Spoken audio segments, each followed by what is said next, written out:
Hola, hola a todos, espero que estén excelentes. El día de hoy estaremos leyendo La Danza de los Signos, el capítulo 4, desde la página 65 hasta la 90. Sin más preámbulo, comencemos. Los signos. No podemos pensar sin signos.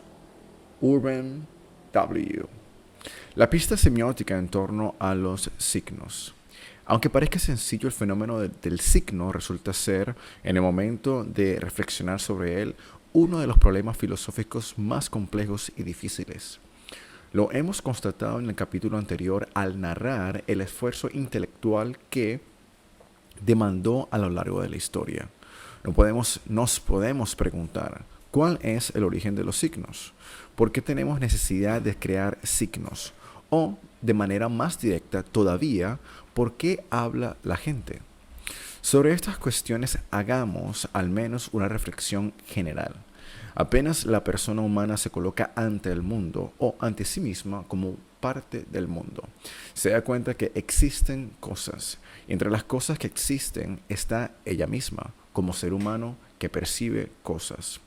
Nosotros no podemos estar en el mundo sin captarlo como realidad. La realidad se nos impone como un dato normal y primero. Pero cuando nos interrogamos, ¿qué es la realidad? La respuesta primera y espontánea es, son todas las cosas, o sea, todo lo que podemos percibir con los sentidos, lo que experimentamos con los sentimientos o pensamos con la mente. Y podemos seguir indagando. ¿Qué son todas las cosas? ¿Cuál es el horizonte común que abarca toda la realidad? Así llegamos a la pregunta filosófica acerca del ser, es decir, aquello por el cual alguna cosa es. No podríamos percibir ni pensar nada si no hubiera alguna cosa, es decir, si no hubiera ser. También la nada, el no ser. Lo captamos como algo pensable en la medida que la damos forma mental y por tanto como si fuese algo existente. El ser es el fundamento de cuánto puede existir, de lo que podemos hacer o imaginar.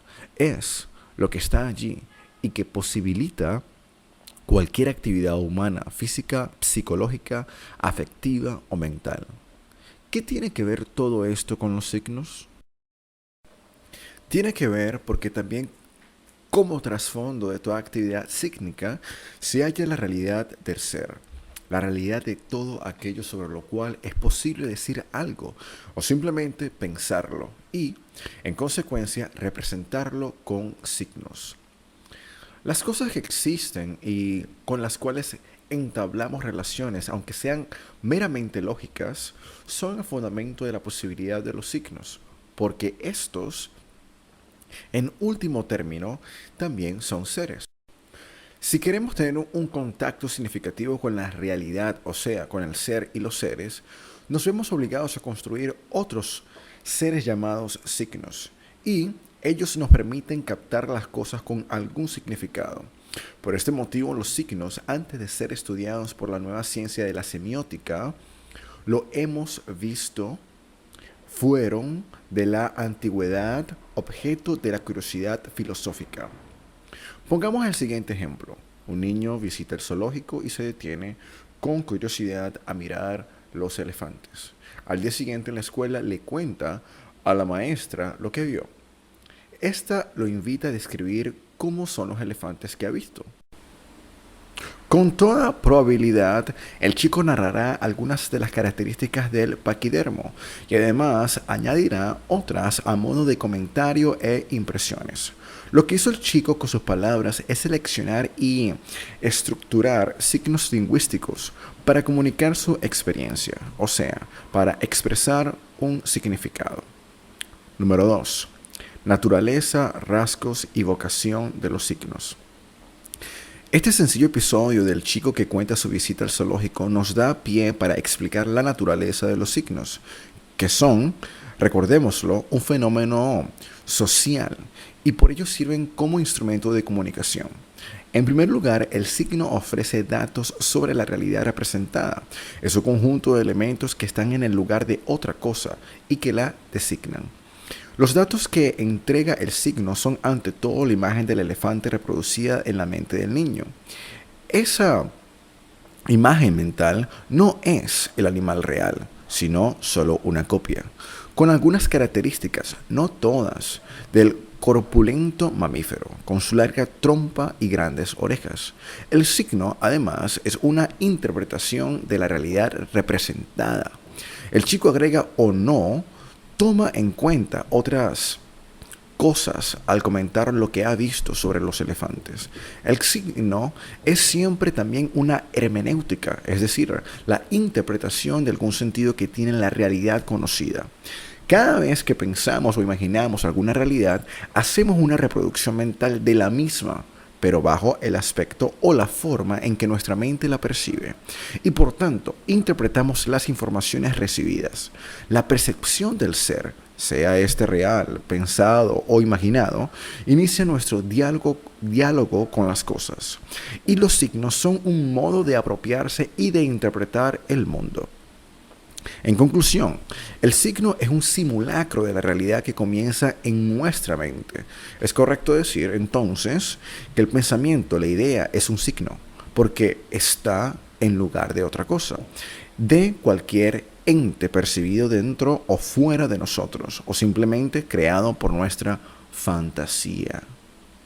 Pero también son signos muchos otros objetos construidos con el propósito de estar en lugar de otras cosas.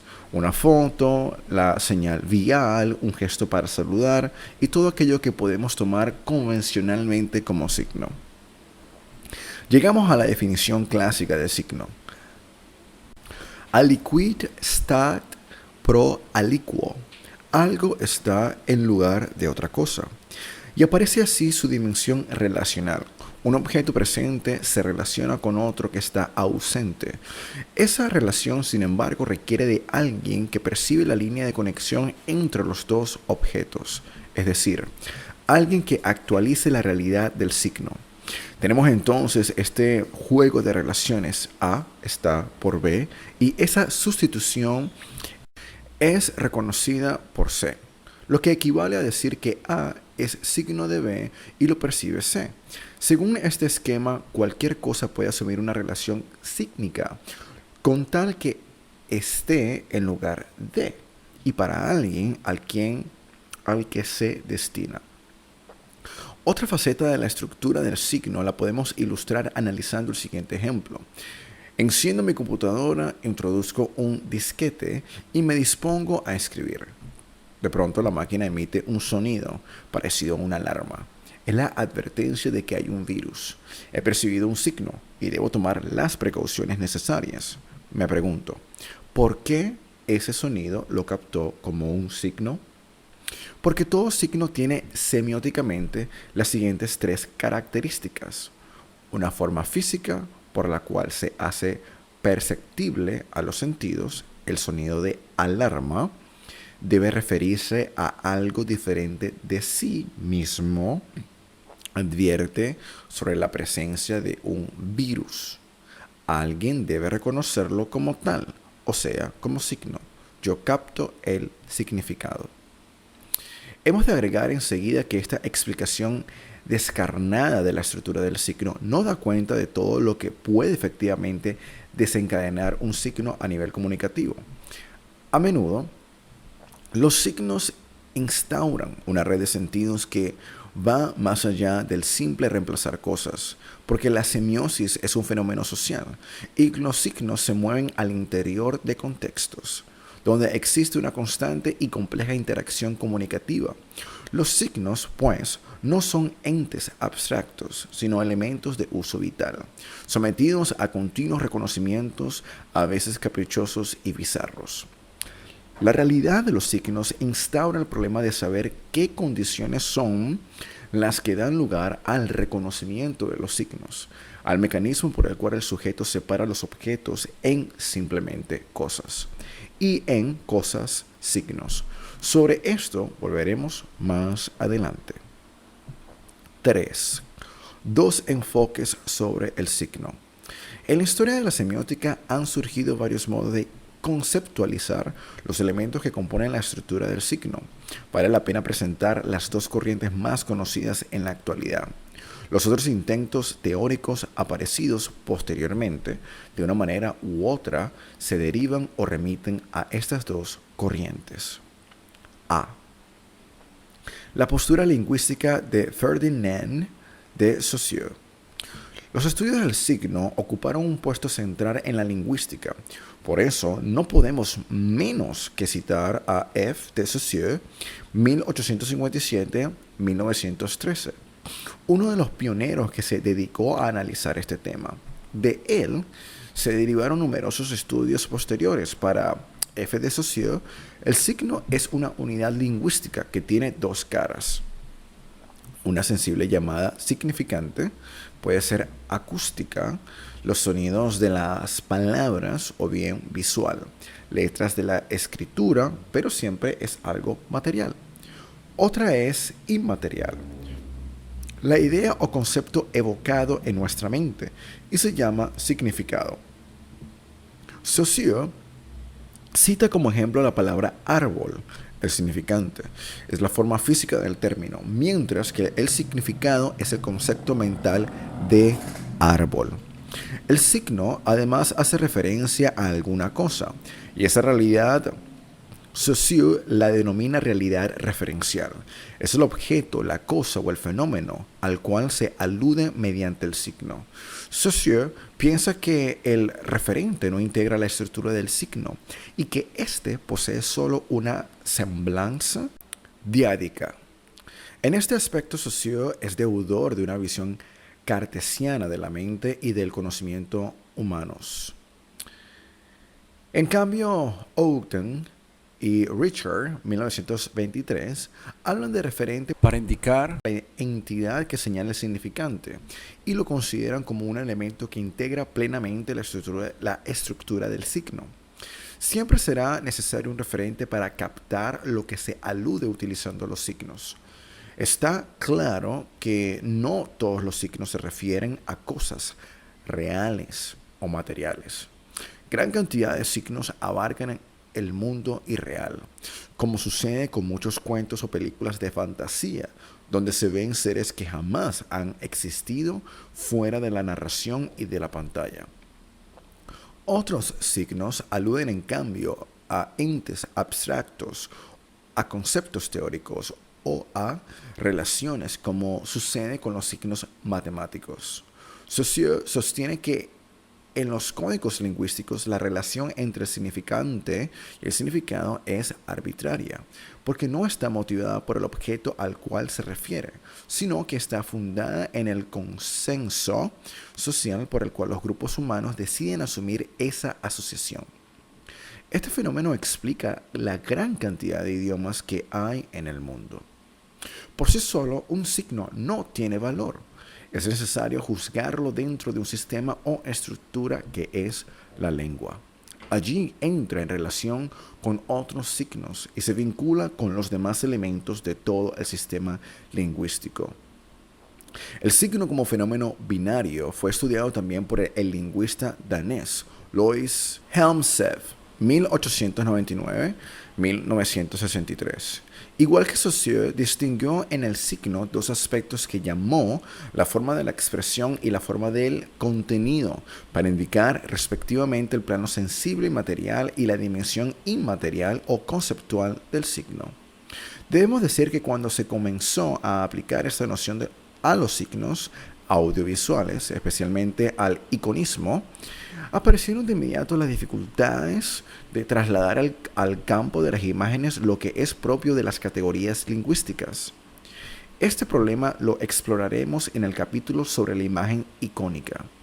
Por último, en referencia al pensamiento semiológico de Saussure, debemos recordar que su teoría lingüística del signo levantó una polémica, cuando algunos semiólogos comenzaron a afirmar que la noción saussureana de signo era ambigua y que no es posible seguir sosteniendo que la lengua es un sistema general de signos.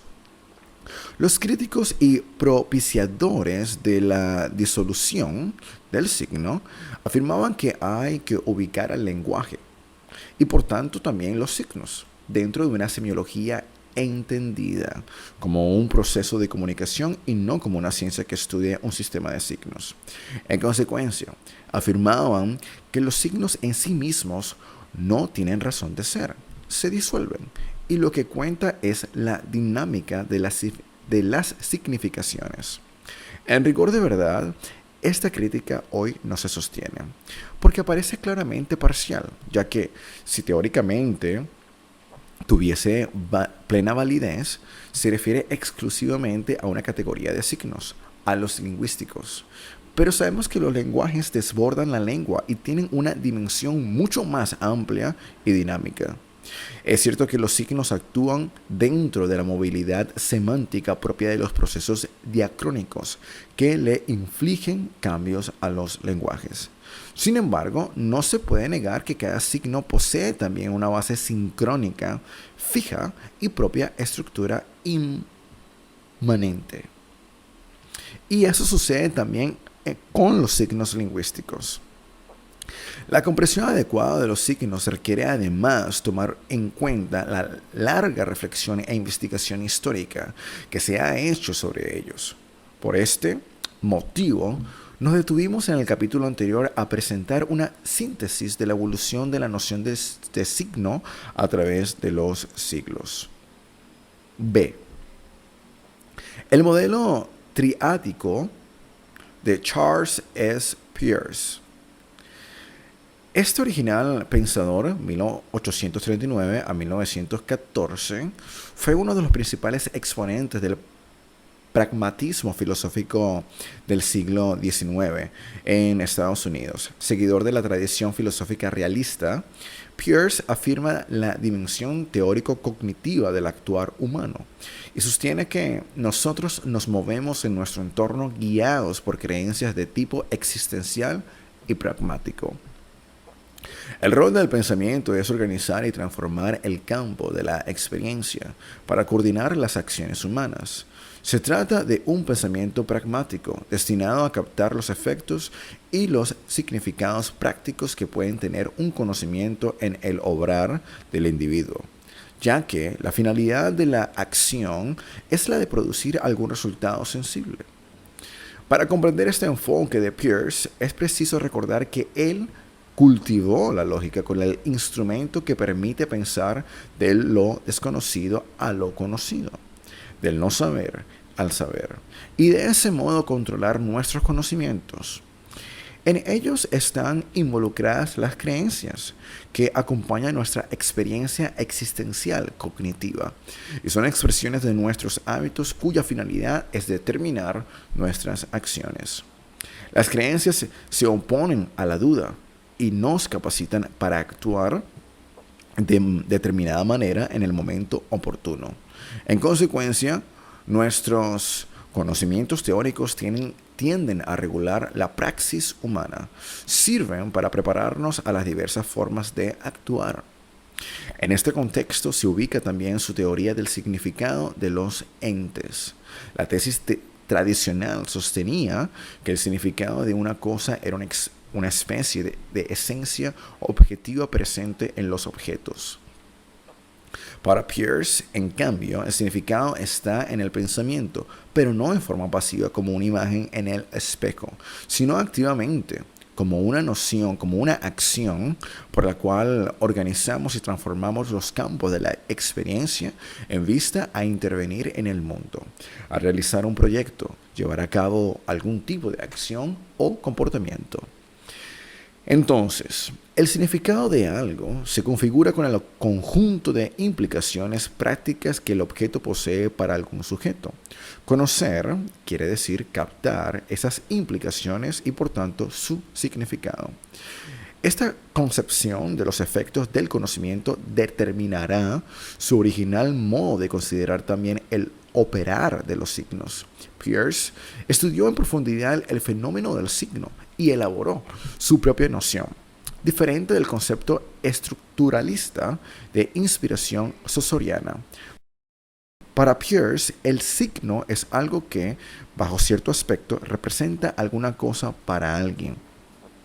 Esto significa en el fondo que el signo posee una composición triádica y en ese cuerpo emergen y se hacen presente en él sus tres elementos formales. Sin embargo, el signo no es un ente aislado. Su composición triádica se inserta en el conjunto de las ideas semióticas de Peirce, y para comprenderlo en forma adecuada hay que ubicarlo en el marco global de su filosofía. En ella, el soporte teórico consiste en una clasificación fenomenológica de toda la realidad en tres categorías fundamentales. La primeridad es la categoría que da cuenta de lo indefinido de las cosas. Es el sentimiento o impresión primera. Feeling. Antes de toda determinación o concreción del ser. Son las cualidades puras e indeterminadas de los entes. Por ejemplo, la rojidad. La secundidad es la categoría de la relación con la primeridad o de un fenómeno de primeridad relacionado real o analógicamente con otro. Es la toma de posesión, struggle, de la concreción experiencial. Por ejemplo, el rojo de un objeto concreto. La terceridad es la categoría que regula la unión y la síntesis de la primeridad con la secundidad. Es la ley, la convención que conecta los fenómenos entre sí. Por ejemplo, las palabras para decir este papel es rojo. Notemos que la noción de realidad debe ser interpretada desde el punto de vista pragmático, o sea, como si se tratara de una cualidad que se manifiesta en particulares efectos sensibles producidos por las cosas que la integran. La realidad puesta en conexión dinámica con estas tres categorías fundamentales lógicas permite encontrar la raíz de toda verdadera distinción del pensamiento, por sutil que sea.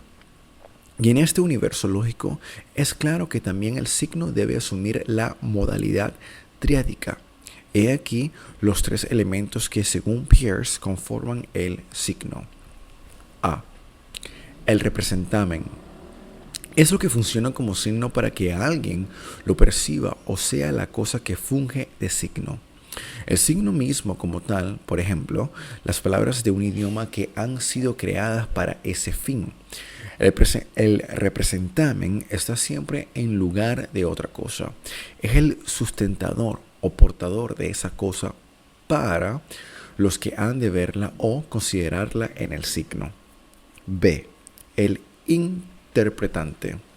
Es la idea del representamen en la mente del que percibe el signo. O sea, es un efecto mental causado por el signo. Otra idea del signo. Apenas inicia el proceso de simiosis a través del representamen. En definitiva, el interpretante es otra representación referida al objeto signo. Es un significado de los significantes.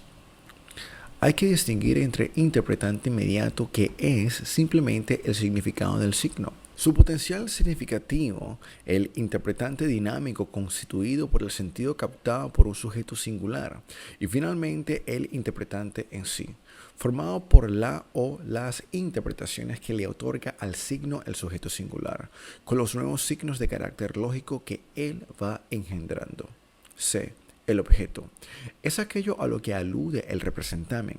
Dice Peirce, este signo está en lugar de algo. Su objeto, esto es aquello al que el signo está referido. Nuevamente hay que recordar que el objeto, igual que el referente, no necesariamente es una cosa concreta.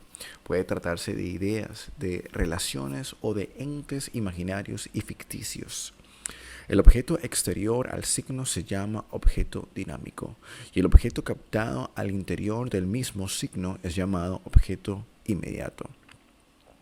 Interesa observar que Peirce define el signo no en relación con el significado de la cosa, sino remitiéndola a otro signo, generándose de ese modo una simiosis infinita, porque el interpretante de una cosa se convierte a su vez en un signo, y así ad infinitum.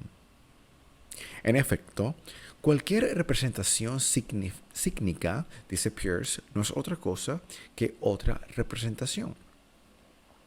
Se constata aquí la diferencia entre la realidad de los signos y sus significados, cómo los podemos concebir y pensar. Esta triada del signo puede explicarse con un ejemplo. Si miramos el afiche de un hermoso paisaje, igual un signo, se produce un proceso de semiosis donde el representamen es la imagen del afiche percibida como signo.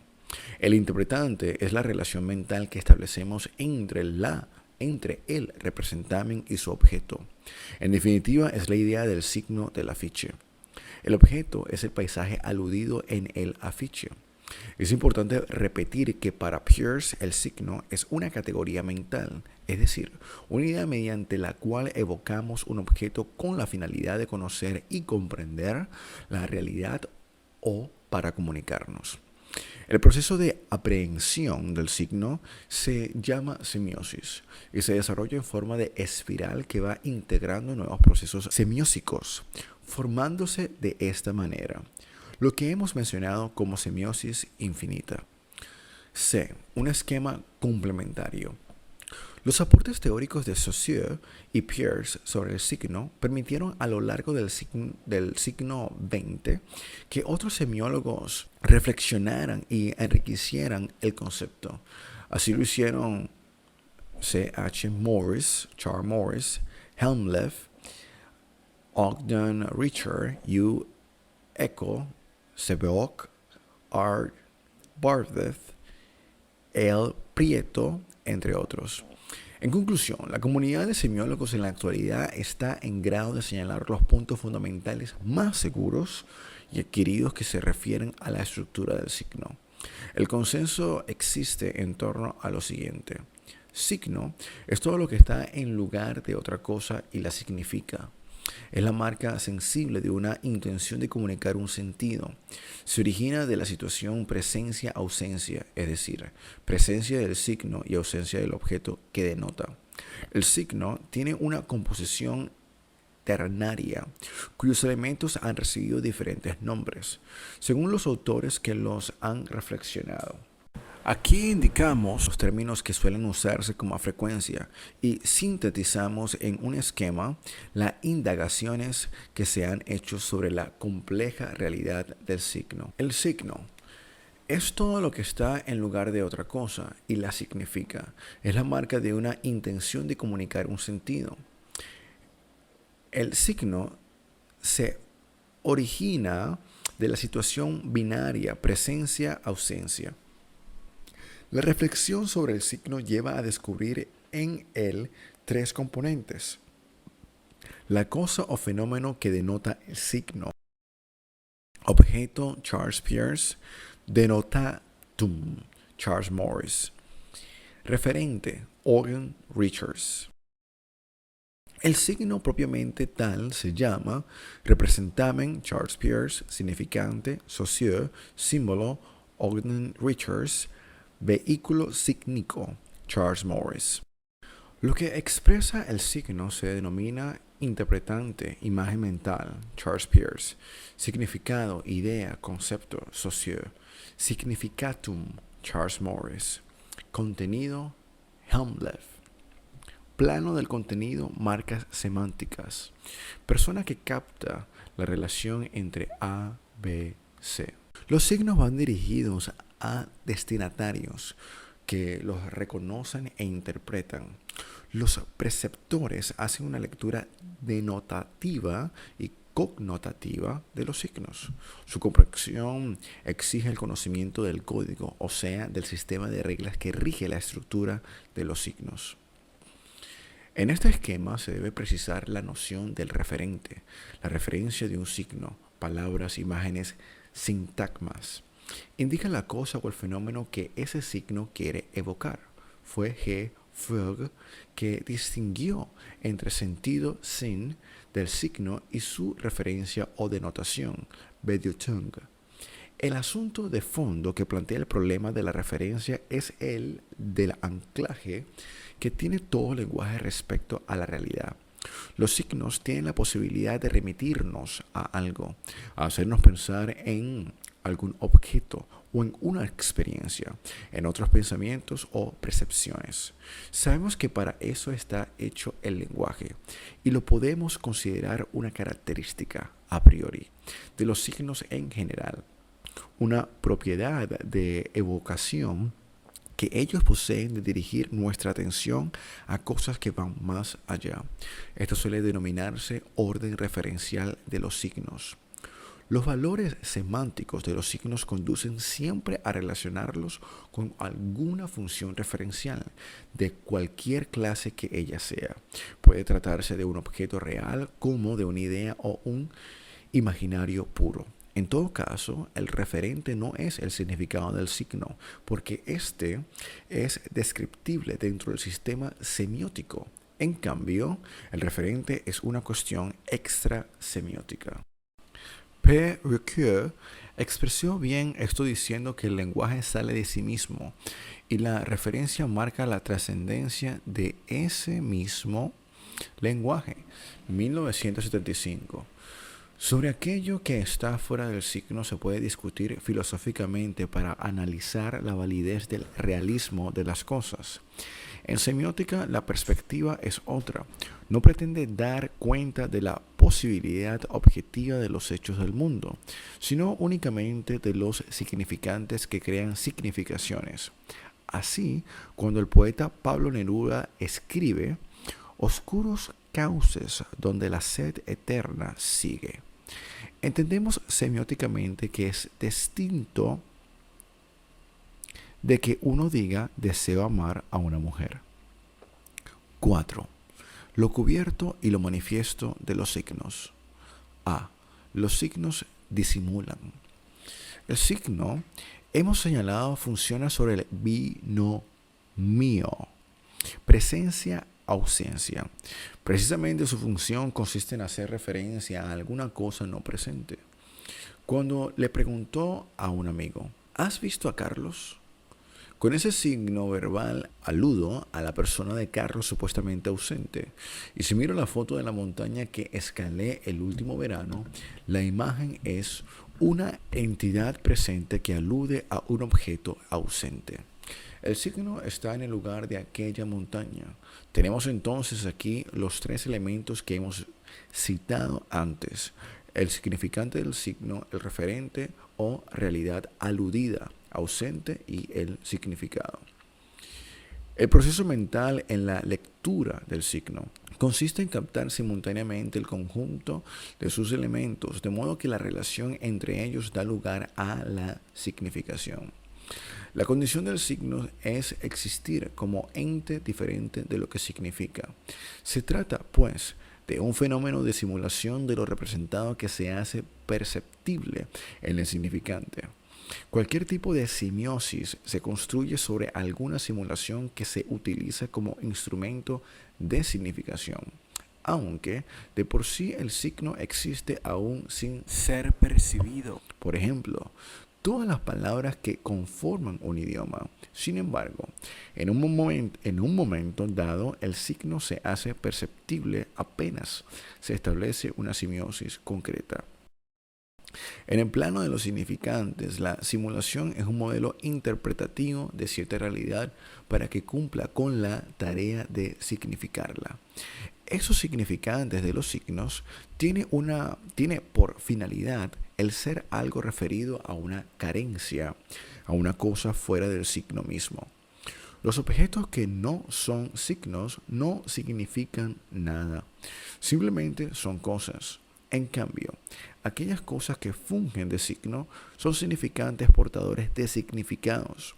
No puede haber significados sin alguna materia significante, como tampoco lo contrario. No puede haber ninguna comunicación sin alguna simulación, es decir, sin alguna sustitución de un objeto por otro.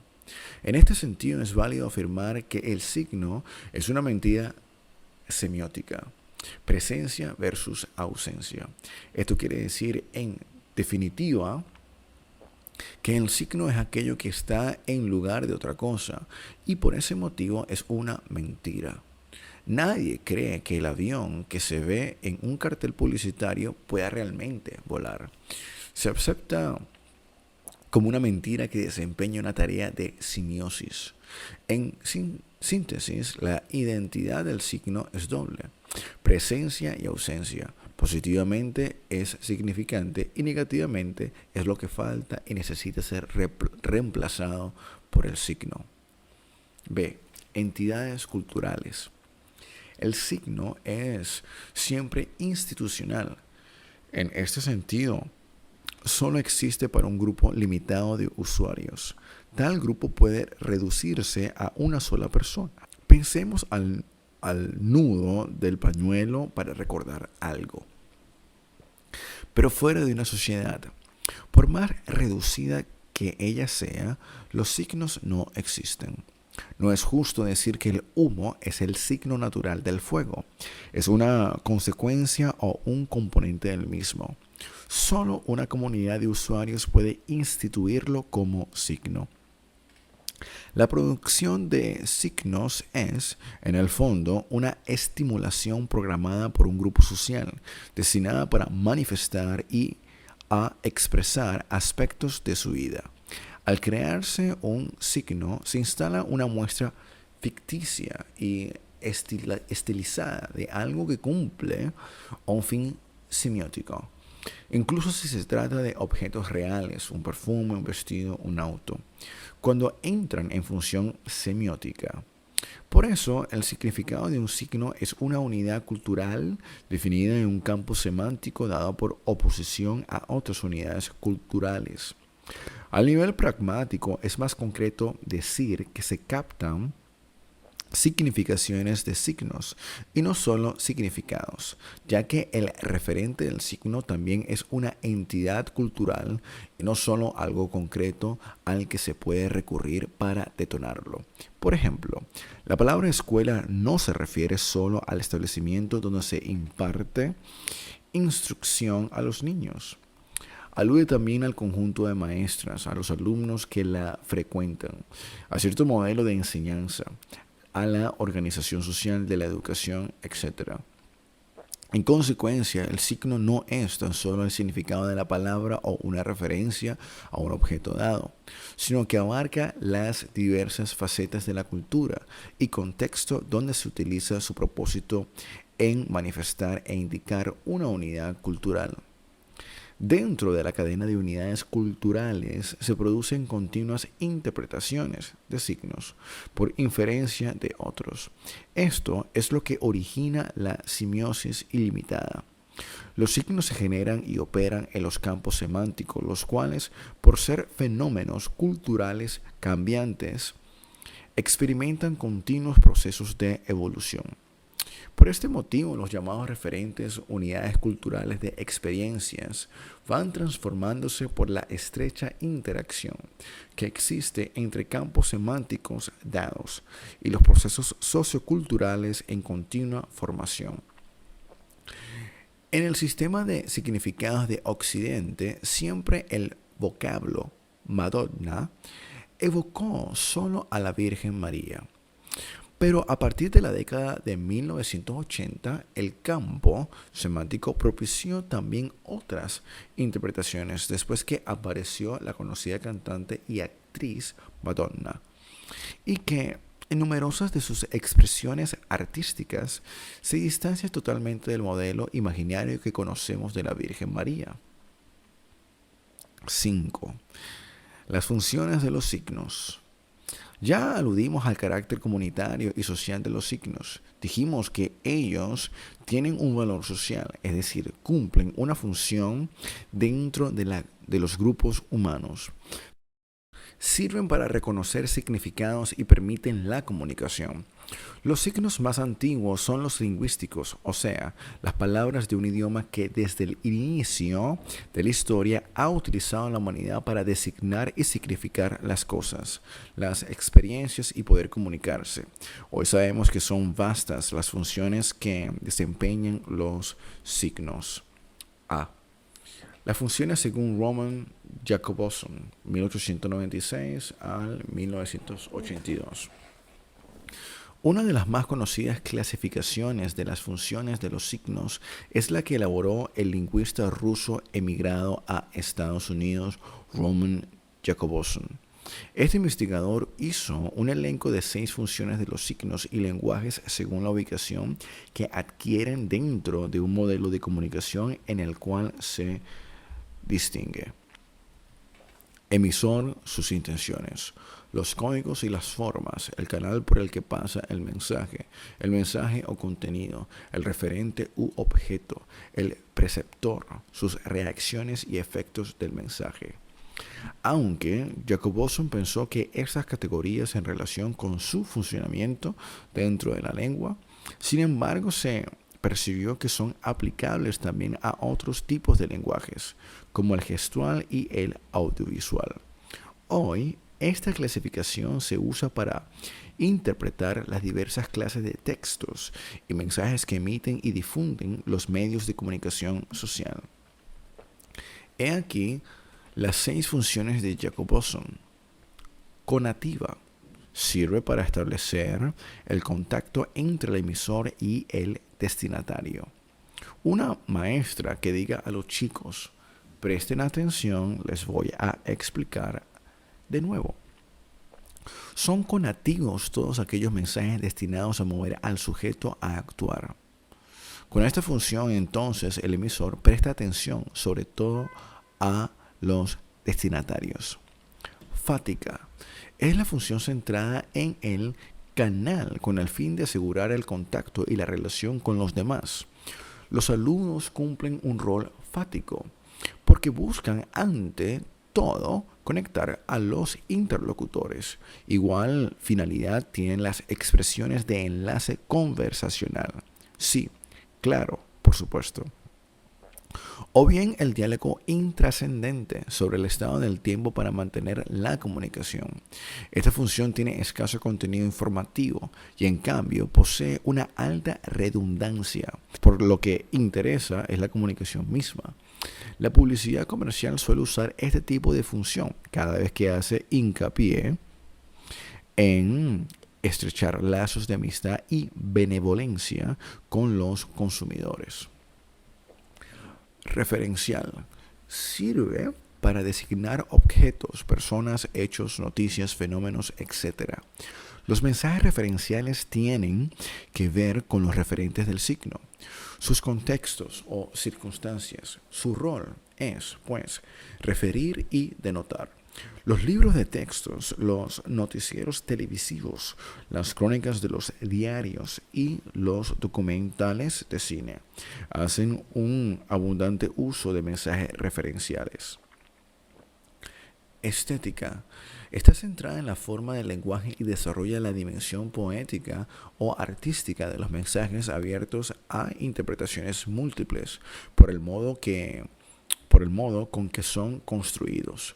La función estética suele tener un alto contenido simbólico y por lo tanto apto para diversas connotaciones. Así son las obras de arte de literatura, poesía, pintura, cine, fotografía y todos aquellos mensajes que comunican a través de su belleza y de sus formas llamativas. Ciertas formas lingüísticas de expresarse, discursos retóricos, solemnes, saludos de ocasión, sermones, a veces se construyen en función estética. Emotiva. Es una función que desea provocar la reacción emotiva de los destinatarios.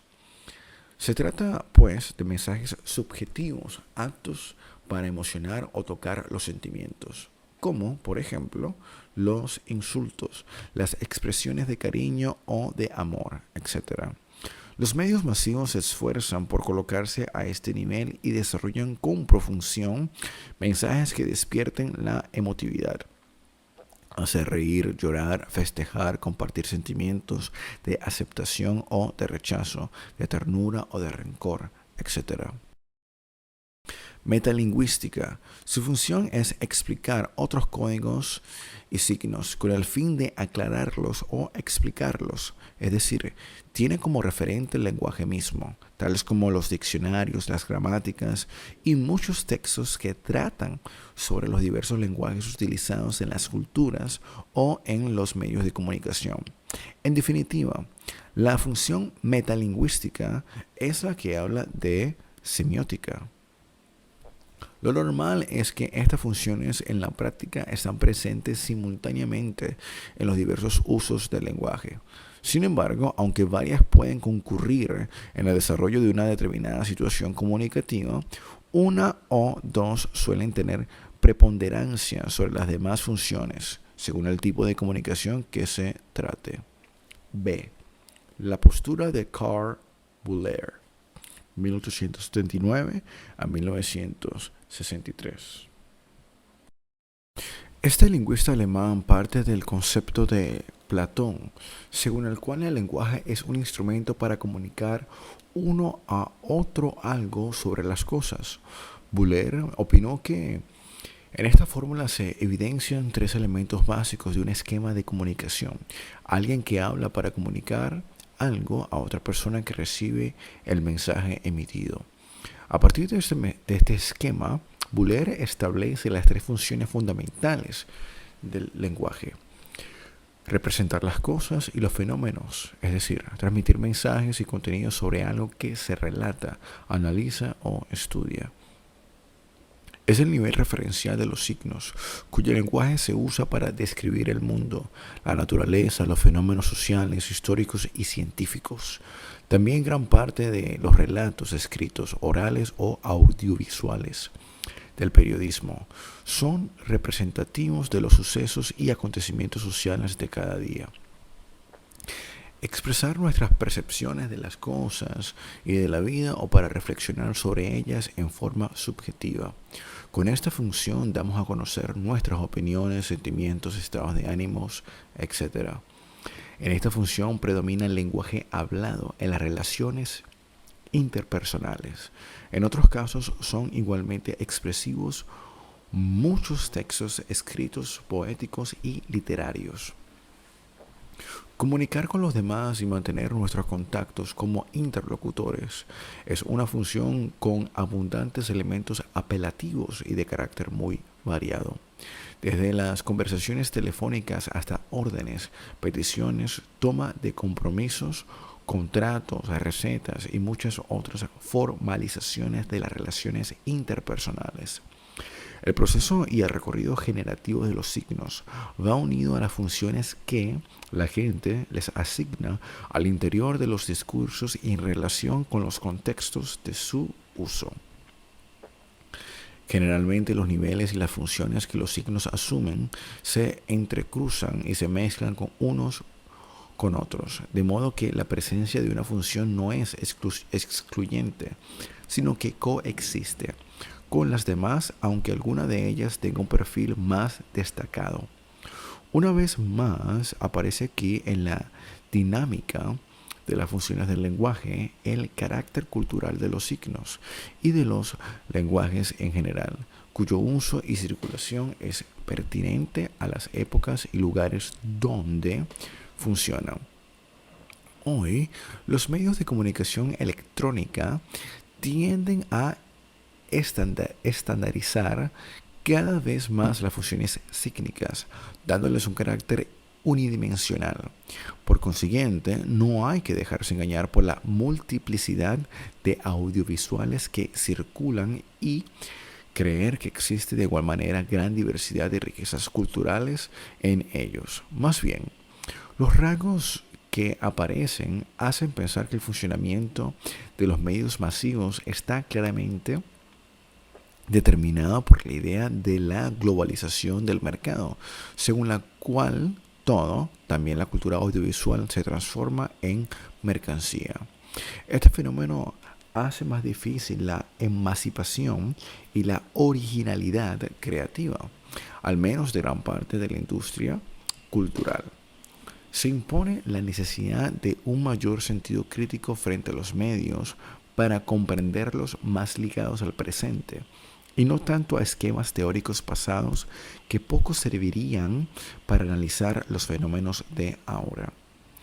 Conviene recordar que las significaciones de los signos se configuran en relación con el presente. THA Sebeok observa justamente que todo sistema de signos no tiene vigencia sino en los registros del presente. A nivel semiótico, construimos el pasado de la misma manera que el presente y el futuro. 1994. 6. Clasificación de los signos. Se han elaborado diversas clasificaciones de los signos, algunas de ellas bastante complejas y completas, utilizando como criterios para clasificar los puntos de vista diferentes. Por ejemplo, los canales de transmisión, la forma de los signos, la finalidad u objetivos de los mismos o su procedencia. A. No hay signos naturales.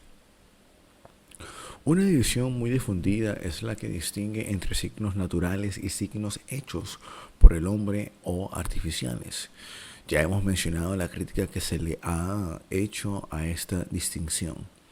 También nosotros creemos que no pueden llamarse signos a ciertos fenómenos que brotan espontáneamente de los procesos de la naturaleza. Por ejemplo, el humo producido por el fuego, la huella del pie dejada en la arena, el suelo mojado por la lluvia, etc. Estos no son signos, sino fenómenos físicos y que el ser humano utiliza como indicios o señales para mejor desenvolverse en su medio. Nuestros sentidos los captan y la mente por inferencia los relaciona con otro fenómeno de los cuales depende.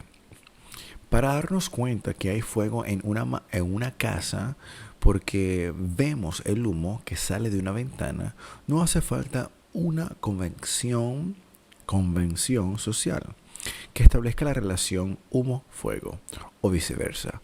Basta solo un mínimo de acumulación de experiencia que nos permita inferir que cada vez que hay humo debe haber combustión ígnea.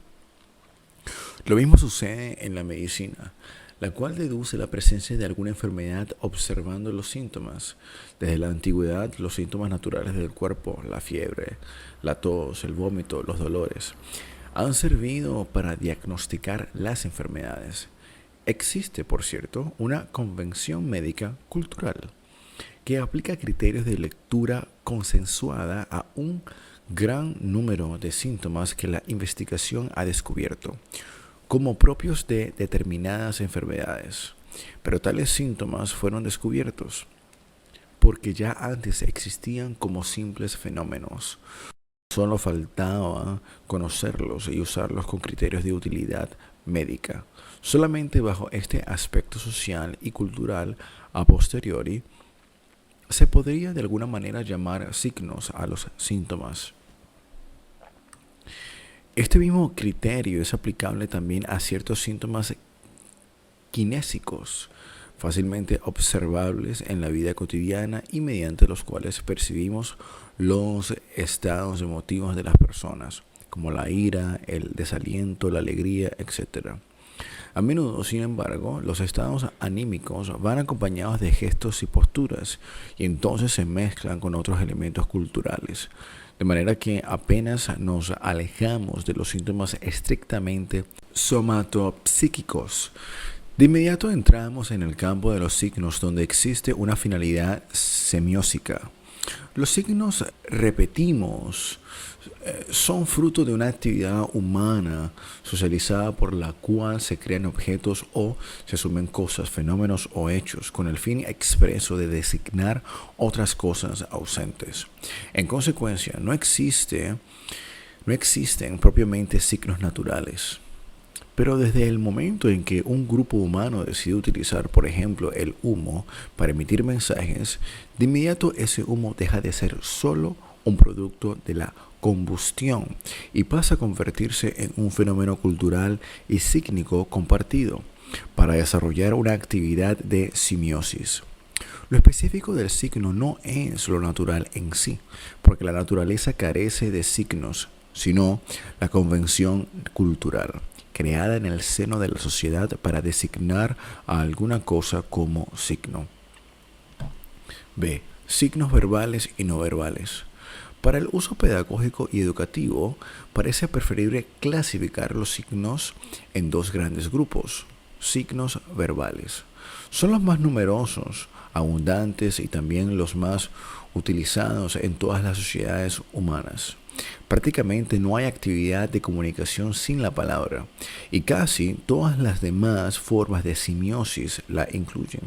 Los signos lingüísticos son imprescindibles, especialmente cuando se trata de escribir o de expresar ideas abstractas, estados de cosas o situaciones anímicas interiores, psicológicas o espirituales, con que signos, excepto con la palabra, se puede expresar la siguiente situación.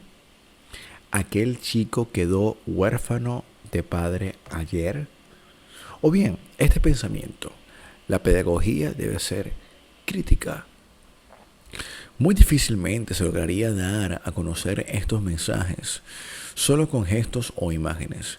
El lenguaje verbal imbuye la casi totalidad de la comunicación humana. Por cierto, que las palabras no agotan todos los signos, pero de hecho están presentes en cualquier clase de actividad comunicativa. Un noticiero televisivo no tendría sentido sin la palabra que explican las imágenes. Tampoco le gusta a la gente ver un partido de fútbol transmitido en directo, sin los comentarios hablados de los locutores. También con las palabras se realizan casi todos los mensajes metalingüísticos que ocupan gran parte de las comunicaciones científicas y tecnológicas. En conclusión, es la palabra el vehículo normal y más usado en la transmisión de los pensamientos y de los relatos sobre las actividades humanas y lo que pasa en el mundo. Los signos no verbales incluyen todos los demás signos que se generan en las sociedades humanas, imágenes de cualquier tipo y género, símbolos figurativos, musicales, señales fónicas, logos, señales de tránsito, gestos o movimientos convencionales, etc. Los medios de comunicación social difunden muchos mensajes audiovisuales, donde el lenguaje verbal va mezclado con imágenes fijas o en movimientos. Es normal que se recurra a otros signos para reforzar las palabras. En nuestra comunicación interpersonal, cuando hablamos, solemos hacer gestos con la cara y las manos o asumir ciertas posturas corporales. Hoy, gracias a la tecnología, sabemos perfectamente que muchos aspectos del mundo, de la vida y de la sociedad se presentan mejor y con más fuerza mediante las imágenes que no usando solo palabras. Estas tienen también sus límites, pues no pueden describir perfectamente todas las cosas. El naufragio del buque Titanic ha producido un fuerte impacto realista en millones de personas que vieron la película de James Cameron, más que si hubieran leído el relato escrito en una revista o en un libro. En la escuela es más efectivo para los chicos mostrar con un video cómo son las ruinas de Machu Picchu en Perú, que no describiéndolas con palabras, aunque estas también estarán presentes en el audiovisual y en los comentarios dialogados con los alumnos. Nuestras sociedades actuales generan muchos signos de carácter no verbal y así superan los límites o barreras que tienen las palabras. Sin embargo, no hay que pensar que los signos verbales y los no verbales son entidades en pugna o contrapuestas. Al contrario, viven en continua simbiosis y se acompañan como hermanos inseparables, trabajando juntos y compenetrados para enriquecer la comunicación. C. Creación y movilidad de los signos. Todos los signos verbales o no verbales son fruto de la actividad humana. Son creados por instituciones, por hombres y mujeres que necesitan comunicarse, organizar la sociedad en la cual viven, manifestar sus pensamientos, expresar lo que sienten, dar a conocer sus visiones del mundo y sus proyectos. El lenguaje no es el mundo, ni tampoco el mundo es el lenguaje. Sin embargo, el lenguaje, los signos y el mundo se compenetran mutuamente. Nada hay en el mundo que no esté en los signos, ni hay lenguaje y signos sin el mundo. Todo está en continua movilidad. Nosotros estructuramos el mundo según nuestros lenguajes, según los signos que poseemos de él. Pero si el orden del mundo está hecho de signos, para que nosotros lo comprendamos, entonces se abre el camino crítico que exige preguntarse cómo debe ser el lenguaje para que el mundo se nos manifieste. El mundo del ser no sensible, que siempre es, y también el mundo sensible, que nuestros ojos ven y perciben como cambiante, y sobre el cual elaboramos la mayor parte de nuestros signos. Sabemos que detrás de las palabras, de los nombres y de los signos están las cosas reales sometidas al principio de no contradicción. Pero también las palabras y los signos designan hechos y acontecimientos, todos sometidos al principio de razón suficiente, porque cada evento se explica por otro. Hay pues palabras y significados para el mundo invisible del ser. Y hay palabras y signos que nos hablan de ese mundo que cambia, que se construye y se derrumba, evolucionando según la lógica del tiempo. Este último es el mundo que más sentimos, es mi mundo, y el otro con el que me comunico y con el cual transcurro mi vida cotidiana.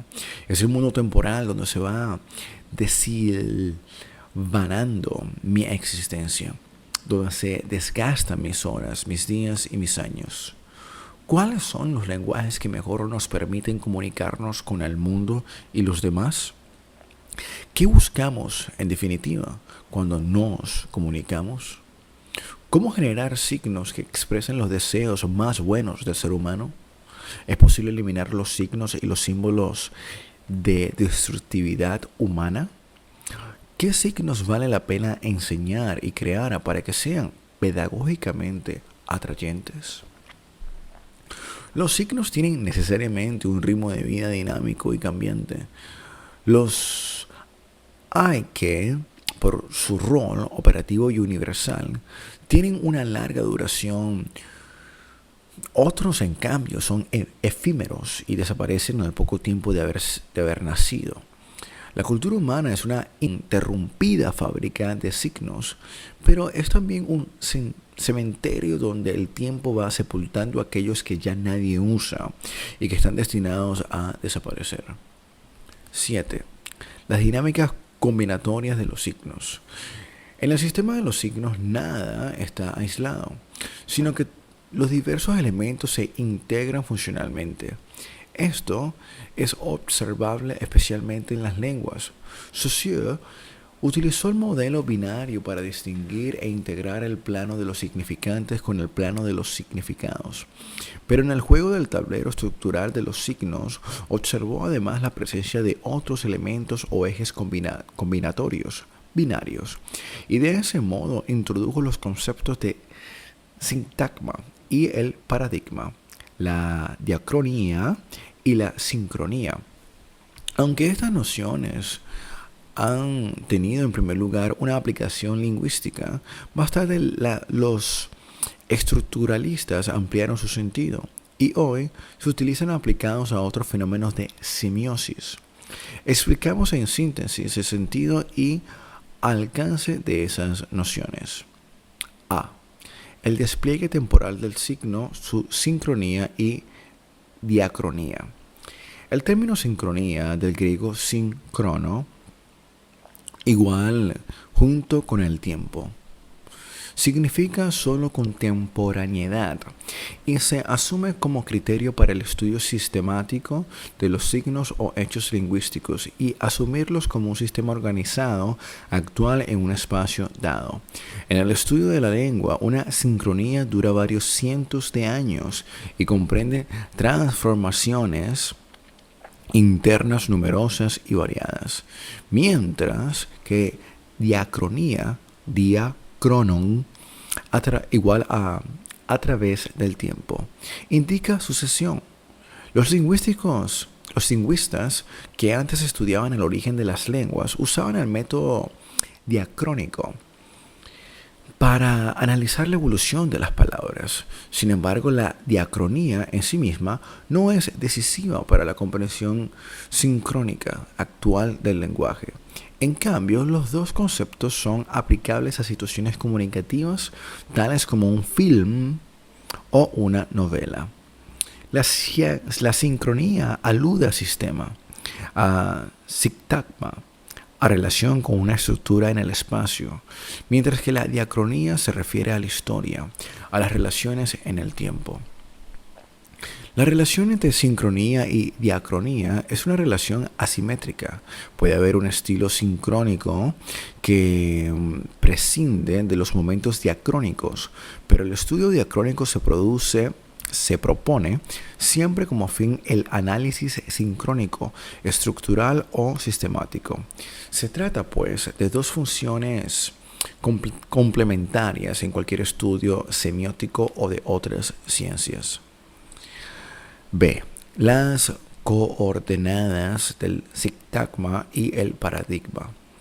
La identidad de los signos lingüísticos reside en su valor establecido mediante un sistema de relaciones y oposiciones.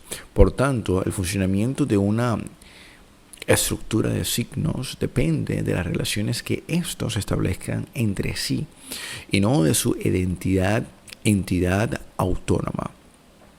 El sistema de oposiciones binarias es aplicable a cualquier estructura lingüística, pero también a otros fenómenos comunicacionales, reales o representados, y se hace operativo en el uso de dos formas de lectura, y cada una genera los propios valores.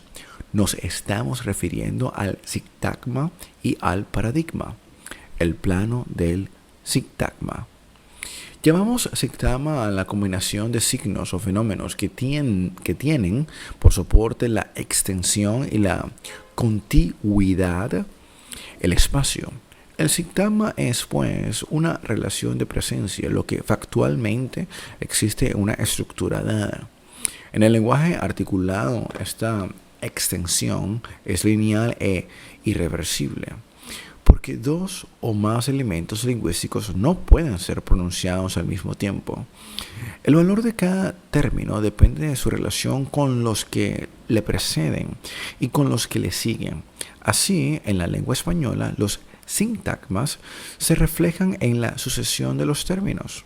Por ejemplo, en la frase, los tiranos destruyen la democracia. Cada palabra es un sintagma, pero también es sintagma la oración entera, puesta en relación con la oración anterior y la fase posterior, dentro de un texto más amplio. En resumen, el sintagma es una combinación de signos en una misma cadena lineal, como acabamos de mostrar que sucede con las palabras, las oraciones y los elementos de un texto lingüístico. Los sintagmas constituyen el eje horizontal de una estructura y cada uno de ellos es parte integral de su sentido en un determinado momento. Una secuencia cinematográfica es un sintagma de imágenes. Cada una de ellas integra el sentido de esa estructura secuencial. Si hablamos de coches, un grupo de sintagmas podría ser Ford, 2002, Ferrari, Jeep, Mercedes-Benz, Piaget, 405. En este caso, variar la combinación sintemática no trae consecuencias para el significado estructural. Otras veces, por el contrario, el cambio de un elemento de la cadena sintamática perturba radicalmente la estructura. Pero esto debemos ponerlo en relación con el otro eje de oposición binaria, el paradigma. El plano del paradigma. El segundo plano es el de los paradigmas. Se habla de paradigma cuando hay referencia a un modelo o estructura teórica que explica a un conjunto de elementos que tienen entre sí algo en común. Ese algo común es precisamente un modelo referencial que conecta en profundidad a grupos de signos o de fenómenos diversos, culturales, comunicativos, sociales, etc. Saussure denominó relaciones asociativas a los paradigmas lingüísticos.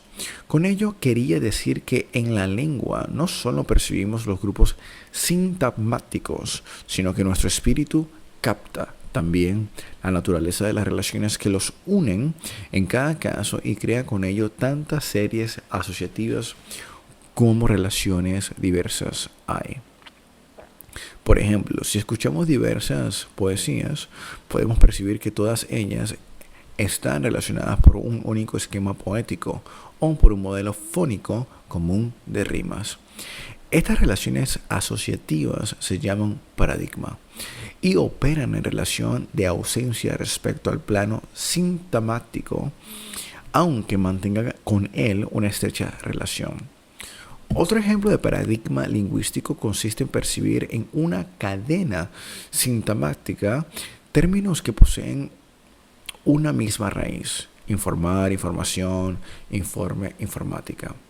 Vemos pues que en la cadena de sintagmas que ordenan una determinada estructura, el paradigma emerge como el eje vertical que orienta uno o más sentidos de dicho conjunto. La relación entre sintagma y paradigma. Las relaciones entre los ejes sintemáticos y paradigmáticos son estrechas. Cada aspecto es dependiente del otro y constantemente interactúan entre sí. Eso es muy visible en el uso de los idiomas, donde se entrelazan y asocian varias unidades lingüísticas de modo sucesivo o simultáneo. Saussure utilizó el ejemplo de las columnas dóricas para ilustrar las diferencias entre las relaciones sintamáticas y las paradigmáticas.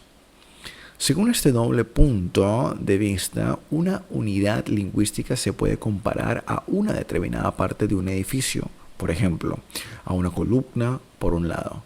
Esta tiene una relación con la estructura que soporta.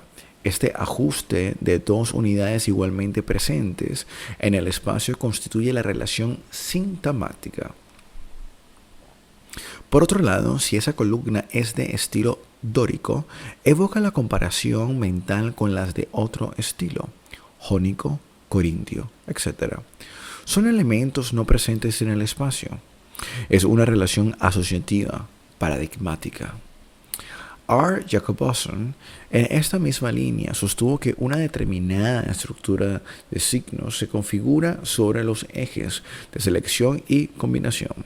La selección se realiza sobre el campo de paradigmas y concretiza mediante combinaciones sintamáticas o metonímicas. Analizando el funcionamiento del lenguaje poético, Jacobson tipificó la equivalencia de selección y combinación entre los ejes paradigmáticos y sintamático. Su observación resultó válida y algunos autores la aplicaron a otros campos de las comunicaciones sociales. Por ejemplo, a la televisión, donde se percibe claramente este fenómeno. El eje paradigmático lo constituye los grandes temas que trazan el eje vertical de los programas, mientras que el eje sintamático se visibiliza a través del desarrollo de cada canal o programa realiza de dichos temas. Vemos que los conceptos de sintagma y paradigma, aunque nacieron y se desarrollaron en el ámbito de la lingüística, acabaron por desbordar esa frontera. Fueron aplicados a otros fenómenos y ahora se irradian a otros campos sociales y mediáticos. Así, el análisis de la vestimenta y de la moda muestra una cadena ininterrumpida de variaciones, de novedades, de cambios, de fluctuaciones y de combinaciones sintamáticas sobre un eje de modelos de fondo. O más simplemente aún, un grupo de sintagmas, presentes. Una remera, una falda, un vaquero, una blusa, está construido sobre el paradigma modelo ausente, que es ropa de mujer. Mientras los sigtamas sufren las contracciones propias de su visibilidad concreta y particular, los paradigmas se abren al amplio espacio modélico que atraviesa toda la cadena sigtemática. La organización de los signos de las producciones mediáticas se basa en los juegos y combinaciones de sintagmas y paradigmas. Así, en el abundante material de ficción, tomemos el caso de un dibujo animado, cómico de Walt Disney. Los sintagmas, tanto en el plano de los significantes como el de los significados, son combinados para dar vida al género, es decir, a un paradigma cuyo perfil otorga ciertas características a una obra. Las combinaciones sintomáticas y paradigmáticas suelen operar de modo unitario en las estructuras narrativas.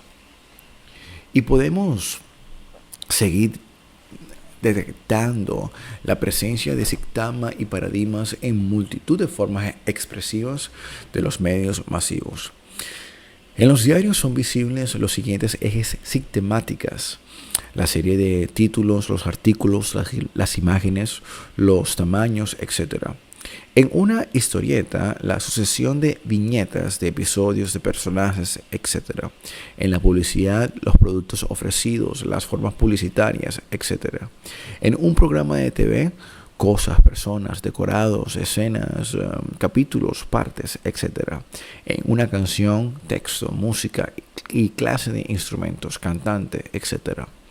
Al analizar la dimensión sintomática de algo, requiere prestar atención a los elementos que se combinan en torno a un eje vertical, es decir, al paradigma del texto en cuestión.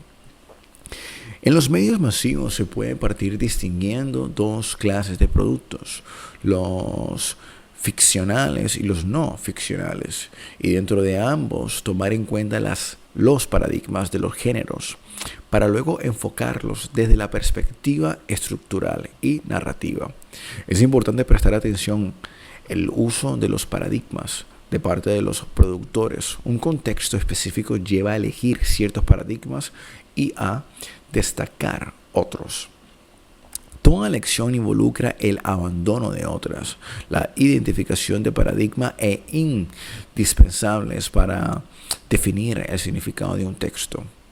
Con razón, un semiólogo distinguió 4 órdenes de descripciones de los significados de los signos: el orden sintomático, el orden paradigmático, el orden hermenéutico y el orden referencial. La aplicación a un caso. Para cerrar este capítulo, aplicaremos las ideas de sintagma y paradigma que acabamos de explicar a la lectura concreta de un fenómeno educativo y social muy extendido. Lo haremos usando la significación más sociológica y ampliada de paradigma, tal como la elaboró Thomas Kuhn, 1963, y que servirá para mostrar que se trata de un concepto con vastas proyecciones. Sabemos que los programas de enseñanza de historia dedican al menos algún capítulo a la Revolución Francesa y a las guerras napoleónicas. Y es justo que así sea, porque esos eventos han tenido una decisiva repercusión en América Latina desde los albores del siglo XIX.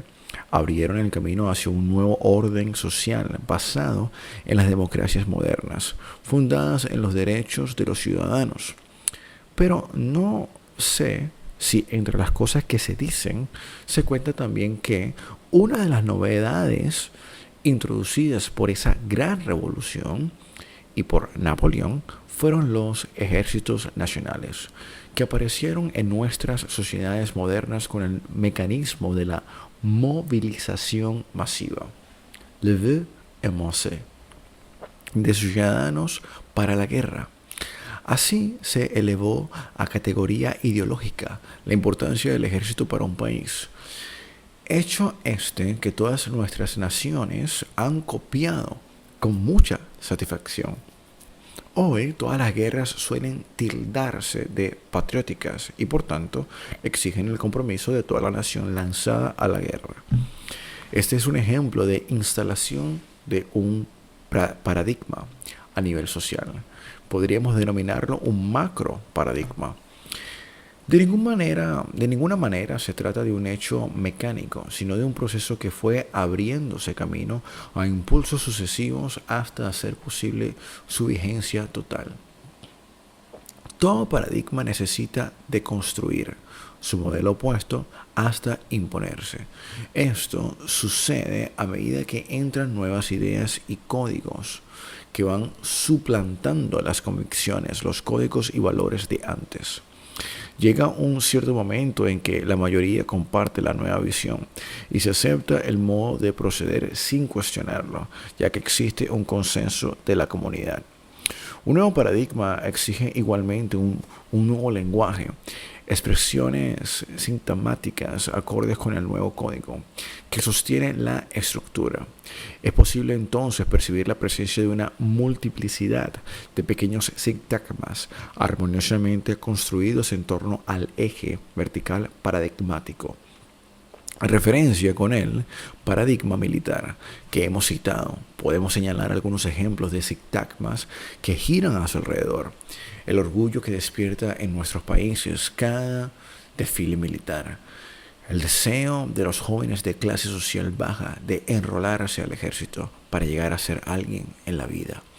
La valoración positiva que recibe la compra de armas más modernas, el desconocimiento total de los gobernantes de formas alternativas de defensa nacional que no sea la militar, la valoración étnica basada en la eficacia bélica, el culto a la bandera como símbolo más militar que nacional, el consenso y la convicción de la población civil sobre la necesidad de la institución militar, la escuela que enseña la historia nacional construida en torno a las hazañas bélicas de su ejército, con la consiguiente aversión o desconfianza hacia los pueblos vecinos. Al tratarse de un paradigma de tamaño contextura, podría considerarse como un normal y lógico fruto de la naturaleza humana, de su vida social con cierta aureola de eternidad y por tanto insustituible. Sin embargo, como demostraron claramente Berger y Lockman, toda institución es simplemente una creación humana nacida del libre querer del hombre e históricamente contextuada. Así como se creó, puede cambiarse y sustituirse por otra cosa mejor. De hecho, los actuales movimientos pacifistas y o antimilitaristas van esparciendo sintagmas en esa dirección. También otros paradigmas más pequeños y restringidos que rigen y regulan más de cerca nuestra vida cotidiana. La psicología nos habla continuamente de la presencia de paradigmas en las relaciones familiares, ciertas atmósferas que inundan el entero cuadro familiar. Nos hacen percibir de inmediato el paradigma del autoritarismo. Es como un gran código que atraviesa los modos de ser de los actores de la familia. El marido que traza gestos fuertes sobre su esposa, esta que responde con la ironía humillante. La hermana mayor cuya especialidad es el uso continuo de palabras gruesas para tratar a los hermanos menores y estos que se las arreglan para mentir y vengarse como sea de las injusticias sufridas. En suma, un clima tórrido, donde se teje el arte de mutuas exclusiones, un equilibrio entre los dobles juegos y el tedio resignado de vivir juntos. Cuando se habla de cambiar un estilo de vida, se apunta no a cambiar algún que otro sintagma, sino a transformar un paradigma. Palabras claves para recordar. Signo es todo aquello que está en lugar de otra cosa con el fin de significarla. Diada de Saussure, según F. de Saussure, el signo tiene dos elementos, el significante, parte sensible y perceptible, y el significado, el contenido o idea.